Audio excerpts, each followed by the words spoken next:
Guys board exams में आप लोग कैसे राउल्ट्स लॉ को लिखेंगे, डेफिनेशन ऑफ राउल्ट्स लॉ देखिए, ये राउल्ट्स लॉ की हेडिंग लिखेंगे फिर डिफाइन कर देना क्या भाई।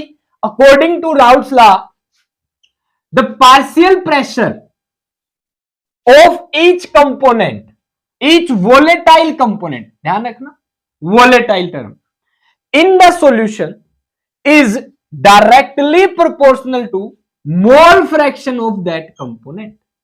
मान लीजिए आपके पास एक सॉल्यूशन है, ए सोलवेंट बोल दिया मैंने और बी सोल्यूट है, ठीक है। अब मैंने बोला प्रेशर ऑफ सॉल्यूशन किसके बराबर हो जाएगा भाई, partial pressure of A plus partial pressure of B के। तो जो पार्शियल प्रेशर ऑफ ए है यानी प्रेशर ऑफ जो सोलवेंट है, ये डायरेक्टली प्रोपोर्शनल होगा मोल फ्रैक्शन ऑफ सोलवेंट। और अब ये जो सोलवेंट है एक्चुअल में ये आपका वोलेटाइल है, वोलेटाइल का मतलब है ये वेपर्स बनाता है, ठीक है। और मोल फ्रैक्शन क्या होता है, नंबर ऑफ मोल्स, किसी भी कंपोनेंट का निकालना हो तो उस कंपोनेंट के नंबर ऑफ मोल्स ले लो और टोटल नंबर ऑफ मोल्स जो सॉल्यूशन है उससे डिवाइड कर दो तो मोल फ्रैक्शन आ जाएगा।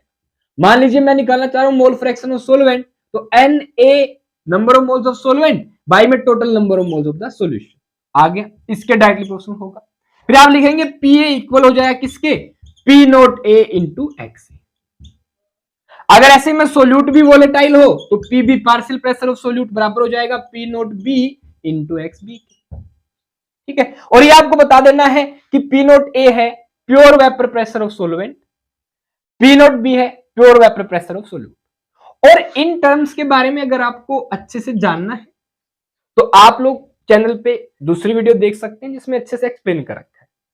इसमें केवल आपको डेफिनेशन बताई गई है कि अगर राउट्स लॉ आ जाए तो आपको ये लिखना है। आप लोग स्क्रीनशॉट ले लीजिए और आपके भी बोर्ड एग्जाम्स में क्वेश्चन, बोर्ड एग्जाम जिसके भी हो रहे हैं भाई उसमें क्वेश्चन कंफर्म है, ठीक है।